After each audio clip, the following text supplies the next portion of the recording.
Aw ni ce aw ni yatuba ayo bisimila DMS TV sanfɛ foli ani tanu b'an kanbaga n'a lamɛnbagaw bɛɛ lajɛlen Mali kɔnɔ ani Mali kɔ kan bi ye tɛnɛ septembre kalo tile 22 san 2025 aw ka don kibaru ni o wagati selen sani an ka da se an ka bi kunnafonibaw ma ni ka olu da aw tulo kan an bɛ aw hakilina jigin k'aw bɛ se k'an dɛmɛ ni kunnafoni kanni na carili ani ka hakilinaw di hakilina diyɔrɔ la wali kɔfɛ bi kunnafoniba minnu b'an bolo ni ka olu da aw tulo kan dɔw bɛ tali kɛ Faransi ka kunnafoni disa maa dɔw yɛrɛ kɔni ye laseli kɛ juma tɛmɛnen septembre kalo tile 19 san 2025 ko banbaci wale kɛlɛli jɛɲɔgɔnya min tun bɛ Mali hale ni Faransi ɲɔgɔn cɛ la ko min ye Faransi ye ko a ye o jɛɲɔgɔnya yɛrɛ kɔni jɔ fɔlɔ ko wa an ka Mali ka diplomate fila minnu yɛrɛ kɔni kun bɛ Faransi jamana kɔnɔna na min ye Faransi ye k'a ye an ka Mali diplomate fila ninnu gɛnni ka na jamana kɔnɔna na. Faransi kelen kɔni ka Mali ka agent diplomatique fila yɛrɛ kɔni gɛn ka bɔ a ka jamana kɔnɔna na min ye Mali autorité olu fana bɛ jaabi kɛrɛnkɛrɛnnen kɛ ne ka ɲɛsin nin ko in ma. Mali autorité yɛrɛ kɔni Faransi ale ka ambassade ka baarakɛla maa 5 yɛrɛ kɔni gɛn ka bɔ an ka jamana kɔnɔna na ka tila ka yira k'a fɔ ko ni maa 5 ninnu ye persona non grata ye ni o ye maa ye min yɛrɛ kɔni yamaruya t'a bolo bilen ni ka don an ka Mali jamana kɔnɔna na wa k'a tɛ bisimila ye bilen an ka Mali jamana kɔnɔna na yan. Mali kelen ni ka décision yɛrɛ kɔni ta a y'a yira diɲɛmɔgɔ bɛɛ lajɛlen la k'a fɔ ko min ye réciprocité ni o ye ko ni min kɛra Mali la Mali bi i ta sara o la ko ko in yɛrɛ kɔni bɛ ka lawaleya an ka Mali jamana yɛrɛ kɔni kɔnɔna na o de la ko comme Faransi ale kɔni an ka Mali diplomate fila gɛn ka bɔ an ka Mali jamana kɔnɔna na Mali ale fɛnɛ Faransi ka ambassade ka baarakɛla maa 5 gɛn ka bɔ an ka jamana kɔnɔna na ka tila ka u kɛ persona non grata ye. An ka Mali office central de stupéfiants ne ni OCS ne o cakɛda ye an ka Mali jamana kɔnɔna na minnu ka baara bɛnnen don ɲaminimafɛn donni kɛlɛli la ni ka bɔ an ka Mali jamana yɛrɛ kɔnɔna na ko alamisa tɛmɛnen septembre kalo tile 18 san 2025 OCS maaw ye opération caman kɛ an ka Bamako kɔnɔna na yɛrɛ kɔni opération minnu yɛrɛ kɔni bɛɛ lajɛlen kɛra u bolo sebaya ye ka d'a kan a kun cɛra ni ɲaminimafɛn ale ni fɛn dɔw yɛrɛ kɔni minɛli la an ka jamana kɔnɔdenw bolo ni minnu yɛrɛ kɔni ko interdiren don an ka Mali jamana kɔnɔna na. Alamisa tɛmɛnen septembre kalo tile 18 san 2025 an ka Mali comité interministériel de gestion des crises maaw yɛrɛ kɔni bɛ u ka ɲɔgɔn ye kɛ centre de coordination des crises et catastrophes ni o ye SECOGEC yɛrɛ kɔni olu ka bâtiment yɛrɛ kɔnɔ ni yɛrɛ kofɔlen yɛrɛ kɔni bɛ senu localité yɛrɛ de kɔni kɔnɔna na an ka Mali comité interministériel de gestion des crises maaw ka ni ɲɔgɔn ye yɛrɛ kɔni senfɛ kabini samiya daminɛna fo ka na se wagati min na i n'a fɔ ko bi ji walankata ye tiɲɛni don maa minnu kunna maa minnu ka so binna maa minnu bɛnn'u ni na fo ka taa se jogini yɔrɔ yɛrɛ kɔni ma min ye an ka comité ma n'u b'u da se olu bɛɛ lajɛlen ma ne ka walawalali kɛ jamana kɔnɔdenw ye.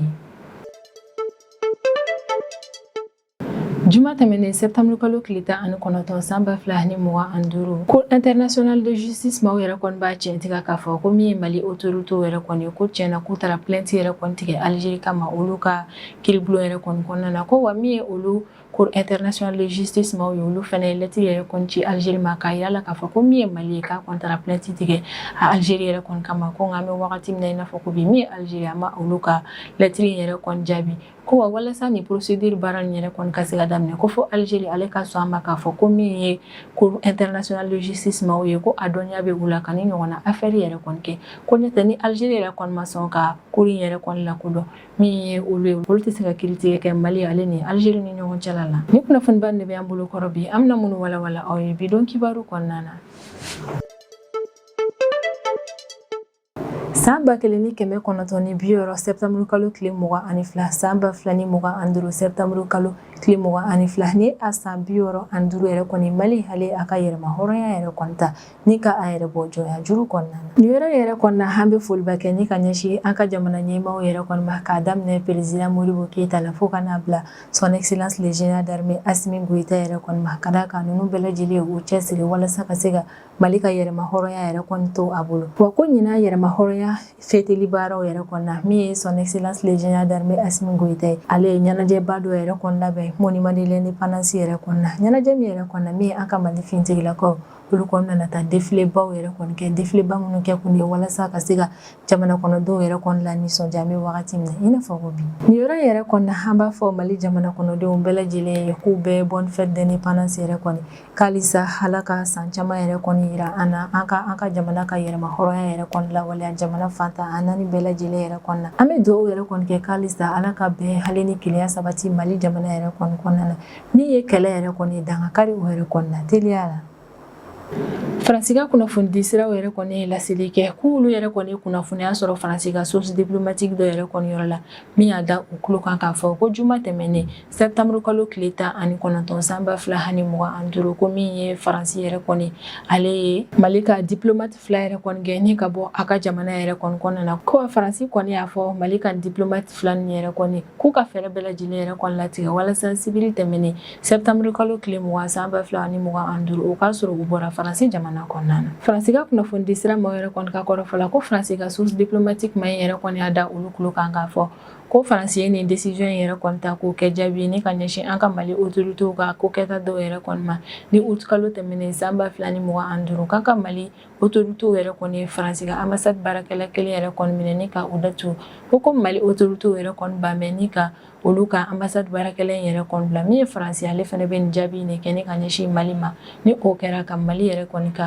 ambassade baarakɛla maa 2 gɛn ka bɔ u ka jamana kɔnɔna na. Hakilina jiginna août kalo tɛmɛnen san 2025 coup d'état dɔ tun bɛ fɛ ka kɛ an ka Mali jamana yɛrɛ kɔni kɔnɔna na coup d'état min yɛrɛ kɔni senfɛ an ka Mali autorités y'a jira k'a fɔ ko Faransi ambassade baarakɛla dɔ yɛrɛ kɔni sen donna nin coup d'état in na a yirala k'a fɔ ko Faransi ka nin ambassade baarakɛla yɛrɛ kɔni tɛ ambassade baarakɛla ko Faransi ka service de renseignement baarakɛla yɛrɛ de kɔni kun don ko wa a kun nakun de ye walasa ka na nin basigibali ye an ka Mali jamana kɔnɔna na o maa kofɔlen yɛrɛ de kɔni minɛlen min ye Faransi ka maaw olu bɔra k'a jira k'a fɔ ko olu ka ambassade baarakɛla minɛna Mali autorités yɛrɛ kɔni fɛ k'o tɛ service de renseignement baarakɛla ye ko jamana kɔnɔden de don wa min ye Faransi ka ambassade baarakɛla ko o yɛrɛ de kɔni fɛnɛ don nka min an ka Mali autorités olu kɔni ma sɔn nin kuma in ma Faransi ka service de renseignement ma yɛrɛ kɔni ma labila an ka Mali autorités fɛ ko comme négociation ni yɛrɛ kɔni ma se ka nɔbɔ min ye Faransi ale fɛnɛ ye décision yɛrɛ kɔni ta ni ka Mali ka ambassade baarakɛla 2 yɛrɛ kɔni gɛnni ka bɔ a ka jamana kɔnɔna na. Faransi ye Mali ka ambassade baarakɛla 2 minnu yɛrɛ kɔni gɛnni ka bɔ a ka jamana kɔnɔna na olu ye Batne Ould Bou Coulibaly ale ni Ousmane Camara a yirala k'a fɔ ko Faransi ale kɔni ye an ka Mali jamana kɔnɔden 2 in gɛnni ka bɔ a ka jamana kɔnɔna na. Halisa an bɛ to Mali ale ni Faransi ka jɛɲɔgɔnya ko hukumu kɔnɔna na an bɛ wagati min na i n'a fɔ ko bi min ye Mali ye ale y'a jira ko kura ye ko Faransi ale kɔni mana na fɛn fɛn kɛ ni ka ɲɛsin an ka Mali jamana ma ko min ye Mali jamana ye a tɛ ɲɔngiri Faransi ye wa ni Faransi min k'a la a b'o ɲɔgɔn yɛrɛ kɔni kɛ a la. Juma tɛmɛnen septembre kalo tile 19 san 2025 Faransi ale kɛlen ni ka an ka Mali ambassade ka baarakɛla 2 gɛnni ka bɔ a ka jamana yɛrɛ kɔni kɔnɔna na min ye Mali ale fana bɛ jaabi kɛrɛnkɛrɛnnen kɛ ni ka ɲɛsin Faransi yɛrɛ kɔni ma. Mali ale bɛ Faransi ka ambassade ka baarakɛla maa 5 yɛrɛ de kɔni gɛnni ka bɔ a ka jamana kɔnɔna na ka tila k'a jira k'a fɔ ko ni maa 5 nin ye persona non grata ye n'o ye maa ye min yɛrɛ kɔni tɛ bisimila bilen an ka Mali jamana kɔnɔna na wa yamaruya foyi tɛ a bolo ni ka se an ka jamana kɔnɔna na yan. An ka Mali source caman yɛrɛ kɔni ka kɔrɔfɔla ko kabini an ka Mali autorités yɛrɛ kɔni bɔra kunnafoniya kalama k'a fɔ ko min ye Faransi ye k'ale an ka ambassade baarakɛla maa 2 yɛrɛ kɔni gɛnni ka bɔ a ka jamana kɔnɔna na. Kabini an ka Mali autorités yɛrɛ kɔni bɔra o kunnafoniya kalama o fɛnɛ ye décision ta ni ka Faransi ale ka ambassade baarakɛla maa 5 yɛrɛ kɔni gɛnni ka bɔ an ka jamana kɔnɔna na o yirala k'a fɔ ko ɲani Mali yɛrɛ kɔni ka Faransi ka nin ambassade maa 5 yɛrɛ kɔni gɛn o y'a sɔrɔ nin maa 5 yɛrɛ kɔni kun y'u ka minɛn cɛ ka ban ni ka taga ka bɔ an ka Mali jamana kɔnɔna na. Mali ye Faransi ka ambassade maa 5 min yɛrɛ kɔni gɛnni ka bɔ an ka Mali jamana kɔnɔna na o de ye Anthony Claude Perez, Benoît Hervé Payet, Richard Maxime Koslaga, Annie Fontaine ale ni Honoré Arandriana Tenena a yirala k'a fɔ ko min an ka Mali autorités kɔni ye Faransi ka nin ambassade baarakɛla maa 5 yɛrɛ de kɔni gɛn ni ka bɔ an ka Mali jamana kɔnɔna na k'o kɛ jaabi ni ka ɲɛsin Faransi ka ko kɛtaw ma. Mali filɛ ni ka nin jaabi kɛrɛnkɛrɛnnen min kɛ ni ka ɲɛsin Faransi yɛrɛ kɔni ma o bɛ maaw yɛrɛ kɔni hakili lajigi san 2024 wagati ni Général Abdoulaye Maïga yɛrɛ kɔni ale kun bɛ Nations Unies maaw ka tribune yɛrɛ kɔni ɲɛma o yɔrɔ kofɔlen de la Général Abdoulaye Maïga ale y'a jira k'a fɔ ko min ye Mali ye k'ale t'i jɔ bilen maaw ka tagama a kan yɛrɛ kɔni ko e maa o maa ye kuma jugu fɔ ni ka ɲɛsin Mali yɛrɛ kɔni ma ko Mali fɛnɛ b'i jaabi ni o kuma jugu ɲɔgɔnna kelen ye ko ni maa o maa ye marifa ci ni ka ɲɛsin Mali yɛrɛ kɔni ma Mali fɛnɛ bɛ marifa yɛrɛ kɔni ci ni ka ɲɛsin o tigilamɔgɔw ma. O wagati yɛrɛ kɔni na Général Abdoulaye Maïga ale ye nin déclaration min yɛrɛ kɔni kɛ o kun ye kangarida de ni ka ɲɛsin diɲɛmɔgɔ yɛrɛ kɔni ma k'a yir'u la k'a fɔ ko min ye Mali a kɔni tɛna na i yɛrɛ to maaw bolo bilen ko bɛɛ k'i janto i ka ko kɛta la ni ka ɲɛsin Mali yɛrɛ de kɔni ma wa Mali filɛ ni ka nin jaabi min kɛ ka ɲɛsin Faransi yɛrɛ kɔni ma o bɛ o ko in lawaleya de. Min fɛnɛ Faransi y'a jira k'a fɔ ko nin ko in tɛna na bila ta Faransi ka source diplomatique dɔ yɛrɛ kɔni ka kɔrɔfɔ la k'olu ye a da Mali ka chargé d'affaires yɛrɛ kɔni kulo kan minnu bɛ Faransi jamana kɔnɔna na k'u y'a fɔ Mali ka chargé d'affaires min yɛrɛ kɔni ko olu ka ressortissant min yɛrɛ kɔni minɛ bɛ an ka Mali autorités fɛ an bɛ wagati min na i n'a fɔ ko bi ni o ye Yann Christian Vézile yɛrɛ kɔni ko ni Mali autorités yɛrɛ kɔni ma olu ka jamana kɔnɔden bila ko min ye Faransi k'alisa a bɛ mesure kɛrɛnkɛrɛnnen dɔw yɛrɛ yɛrɛ ta tuguni ni ka ɲɛsin Mali yɛrɛ kɔni ma. Hakilina jiginna kabini san 2021 wagati ni Ibrahim Boubacar Keita n'o ye IBK ye n'o ka fanga yɛrɛ kɔni dafiri la min ye Mali ale ni Faransi yɛrɛ kɔni u cɛ jɛ man di wa août kalo tile 14 tɛmɛnen san 2025 o nana ko in tɔ bɛɛ lajɛlen yɛrɛ kɔni juga ni an ka Mali autorité olu kɔni ye Faransi ka ressortissant dɔ yɛrɛ kɔni minɛ ka d'a kan ko ni maa kofɔlen ale kɔni sen donna coup d'état baara dɔ la an ka Mali jamana kɔnɔna na. Maa caman yɛrɛ kɔni ka kɔrɔfɔ la ko ɲani Faransi yɛrɛ kɔni ka sɔn a ma k'a fɔ ko tiɲɛ yɛrɛ kɔni na k'a ye nin ko in yɛrɛ kɔni kɛ ani ɲakili min ka fɔ ka se ka d'a kan ko Faransi kɔni banna u ma a bolila fɔlɔ kɔfɛ a sɔrɔla ka na tuguni k'a fɔ ko min ye Mali yɛrɛ kɔni ye ko bɛ ka nkalon ta ni ka da ale ka jamana kɔnɔden na ko wa Faransi ale ye jaabi min kɛ ni ka ɲɛsin o ma o de ye ka Mali ka ambassade baarakɛla maa dɔw gɛnni ka bɔ a ka jamana kɔnɔna na. Maa caman yɛrɛ kɔni ka kɔrɔfɔ la ko nin ye fɛɛrɛ ye Faransi kun bɛ deli ka min kɛ kabini wagati tɛmɛnenw yɛrɛ kɔnɔna ni o ye a bɛ maaw ka ambassade baarakɛla yɛrɛ de kɔni gɛn n'a ni jamana min yɛrɛ kɔni karila ɲɔgɔn na. Ko nka an bɛ wagati min na i n'a fɔ ko bi farafinna jamana bɛɛ lajɛlen ye Faransi ka nin fɛɛrɛ in yɛrɛ kɔni faamuya. Mali jamana kɔnɔden caman y'a jira k'a fɔ ko kabini san 2022 wagati ni Faransi ka ambassadeur min tun bɛ Mali jamana kɔnɔ ni Mali autorité yɛrɛ kɔni Faransi ka nin ambassadeur in gɛn ale ni Faransi ka finitigi minnu tun bɛ an ka Mali jamana kɔnɔ n'olu fɛnɛ wajibiyara k'u bɔ an ka Mali jamana yɛrɛ kɔni kɔnɔna na ko kabini o wagati min ye Faransi ale ma se ka sɔn a ma k'a fɔ ko fanga foyi tɛ a la farafinna continent kɔnɔna na bilen ko Mali kɔni ye sariya kura de sigi a ka jamana yɛrɛ kɔni kɔnɔna na o de ye ko réciprocité ko ni maa ye fɛn fɛn kɛ ni ka ɲɛsin Mali yɛrɛ kɔni ma Mali fɛnɛ bɛ o ko kelen ta ni ka ɲɛsin i yɛrɛ kɔni ma ko Faransi min yɛrɛ kɔni kun ɲɛna ko a bɛ ko ta ni ka ɲɛsin farafinna jamanaw yɛrɛ kɔni ma ka sɔrɔ tajuru saramaya la yɛrɛ kɔni ko a bilala fili la o wagati la ka d'a kan ko wagatiw falenna k'an bɛ wagati min na i n'a fɔ ko bi min ye Mali o kɔni tɛna na i yɛrɛ to Faransi bolo bilen ko wa jɛɲɔgɔnya min tun bɛ Mali ni Faransi ni ɲɔgɔn cɛ la yɛrɛ kɔni na min ye Mali ale ye dankari o jɛɲɔgɔnya in na an kɔni bɛ wagati min na i n'a fɔ ko bi Mali ale ni Faransi yɛrɛ kɔni kun kari bɛ ɲɔgɔn na Faransi ale ye Mali ka ambassade baarakɛla 2 gɛn ka na Mali ale ye Faransi ka ambassade baarakɛla 5 yɛrɛ kɔni bila ka taa ka jamana kɔnɔna na ka tila k'a fɔ ko maa ninnu sen kana na se an ka Mali jamana kɔnɔna na bilen min ye Faransi ale kɔni ka kɔrɔfɔ la ko in yɛrɛ kɔni tɛna na bila ten ka d'a kan k'olu ye kangarida kɛ Mali ka chargé d'affaires yɛrɛ kɔni u y'a da nin maa ninnu tulo kan k'a fɔ ko Yann Christian Vézile ni nin maa kofɔlen minɛ bɛ an ka Mali autorité fɛ ko tant que Mali autorité yɛrɛ kɔni ma olu ka nin ressortissant yɛrɛ kɔni bila k'u bɛ continuer ni ka mesure kuraw yɛrɛ kɔni ta Mali kama an kɔni fɛnɛ bɛ min dɔn an bɛ wagati min na i n'a fɔ ko bi o de ye ko ni Faransi kɔni ye min kɛ Mali fɛnɛ tɛ n'i sigi k'a lajɛ bilen ni Faransi ale ye mesure min ta Mali kama Mali fɛnɛ b'o mesure kelen ta ni ka ɲɛsin a ma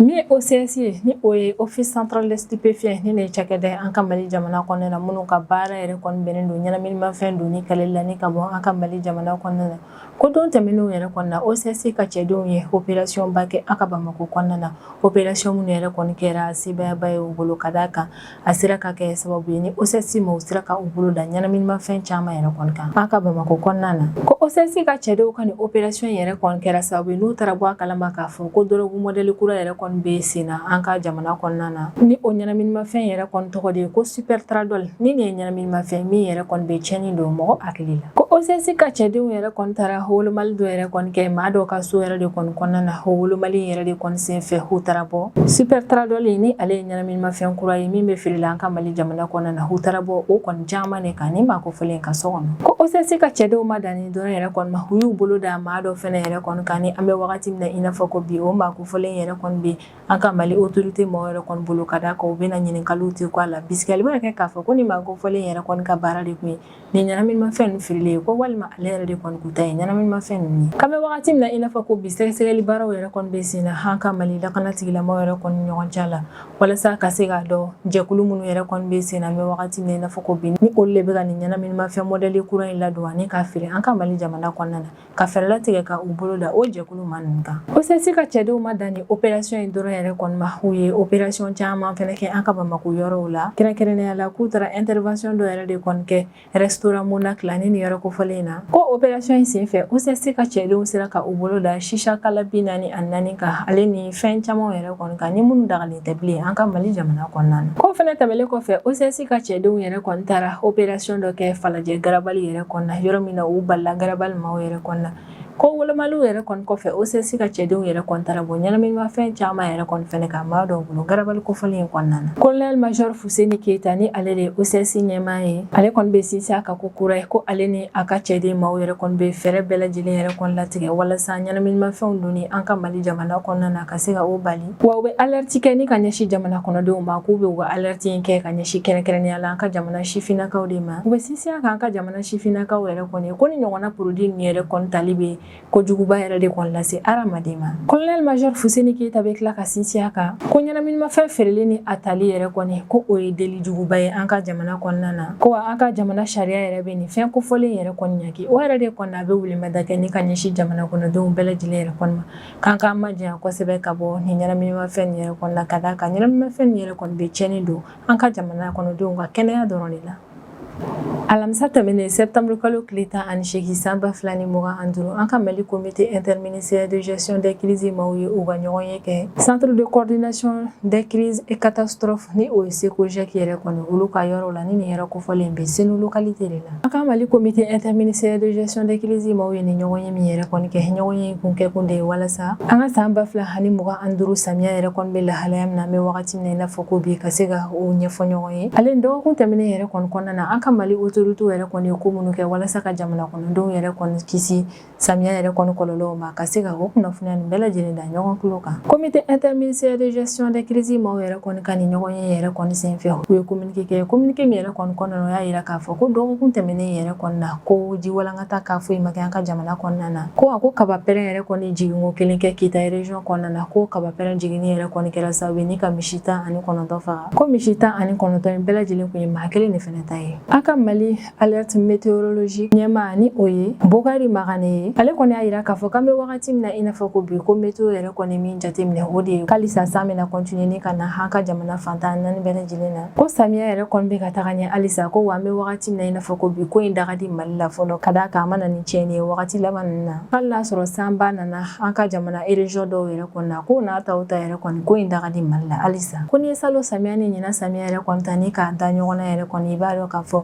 ko danfara yɛrɛ kɔni bɛ u ni ɲɔgɔn cɛ la ka d'a kan ko salon samiya yɛrɛ kɔni na ko san nana ko nka ko ɲinan ta in san yɛrɛ kɔni juguyara kosɛbɛ. Mali météo maaw yɛrɛ kɔni ka kɔrɔfɔla ko olu yɛrɛ kɔni ka sɛgɛsɛgɛli baaraw kɔnɔna na u ye min yɛrɛ kɔni sɔrɔ o de ko samiya yɛrɛ kɔni bɛ continuer fo ka taa tɛmɛ octobre kalo tile 31 nata in na san 2025 ko yɛrɛ de kɔni na ka jamana kɔnɔden bɛɛ lajɛlen ka i ka jateminɛw cɛya k'i hakili to i yɛrɛ la. An ka opération de secours yɛrɛ kɔni sous directeur ni o ye colonel Bakari Dawo ye ale y'a tiɲɛtigiya k'a fɔ k'an bɛ wagati min na i n'a fɔ ko bi ko ji walankata k'a fɔ i ma signalé fɔlɔ nka a ye hakili jigi yɛrɛ kɔni kɛ ko kaba pɛrɛn ka jiginni dɔ yɛrɛ kɔni kɛra Keyita région kɔnɔna na o de la a bɛ ladilikan kɛ ni ka ɲɛsin Sénégalais ale ni bagangɛnnaw ma ko a bɛ ladilikan kɛ ni ka ɲɛsin kɛrɛnkɛrɛnnenya la musow de ma k'u ka fɛɛrɛ bɛɛ lajɛlen yɛrɛ kɔni latigɛ u kana na dumuni yɛrɛ kɔni kɛ inox kɔnɔna na k'a fɔ k'u bɛ taa n'a ye foro la ka d'a kan ko inox tasa ninnu yɛrɛ kɔni bɛ kaba pɛrɛn yɛrɛ de kɔni sama ka na wa a bɛ laɲini kɛ jamana kɔnɔdenw yɛrɛ kɔni fɛ ko ni san yɛrɛ kɔni bɛ ka na ni fiɲɛba yɛrɛ kɔni bɛ san in kɔnɔna na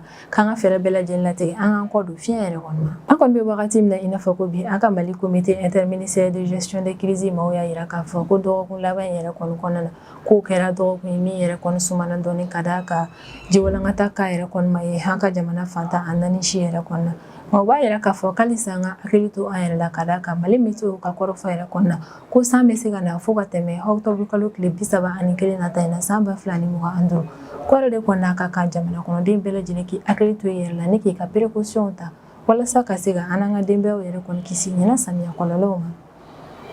Juma tɛmɛnen septembre kalo tile 19 san 2025 Cour internationale de justice maaw yɛrɛ kɔni communiqué kɛ nin don kofɔlen in na communiqué min kɔnɔna na u b'a tiɲɛtigiya k'a fɔ ko min yɛrɛ kɔni Mali autorités ye k'o kɔni taara plainte yɛrɛ kɔni don Algérie kama olu ka kiiribulon kɔnɔna na kabini Cour internationale de justice maaw yɛrɛ kɔni ye nin kunnafoniya yɛrɛ kɔni di maaw y'a yira k'a fɔ yɛrɛ kɔni ko min ye Algérie ko ale kɔni bɛ ka kalabanciyali kɛ ka d'a kan dɔgɔkun tɛmɛnen daminɛ yɛrɛ kɔni na Algérie ka ministre des affaires étrangères yɛrɛ kɔni bɔra k'a yira k'a fɔ ko min ye Mali yɛrɛ kɔni k'o ma taa plainte foyi tigɛ Algérie kama k'olu Algérie tɛ o kalama nka y'a ye k'a fɔ Cour internationale de justice maaw bɔra ne ka kuma in tiɲɛtigiya k'a yira k'a fɔ ko tiɲɛ yɛrɛ de kɔni don Mali ale kɔni taara plainte tigɛ Algérie kama olu ka kiiribulon na ko wa u ye kunnafoniya da Algérie kulo kan ka ban Cour internationale de justice maaw b'a perepere latigɛ k'a fɔ ko tarata tɛmɛnen de septembre kalo tile 16 san 2025 ko Mali yɛrɛ kɔni taara plainte tigɛ nin don kofɔlen de la Algérie kama. Wa kabini septembre kalo tile 4 tɛmɛnen san 2025 an ka Mali autorité yɛrɛ kɔni tun ye communiqué kɛ. Communiqué min kɔnɔ o ye laseli yɛrɛ kɔni kɛ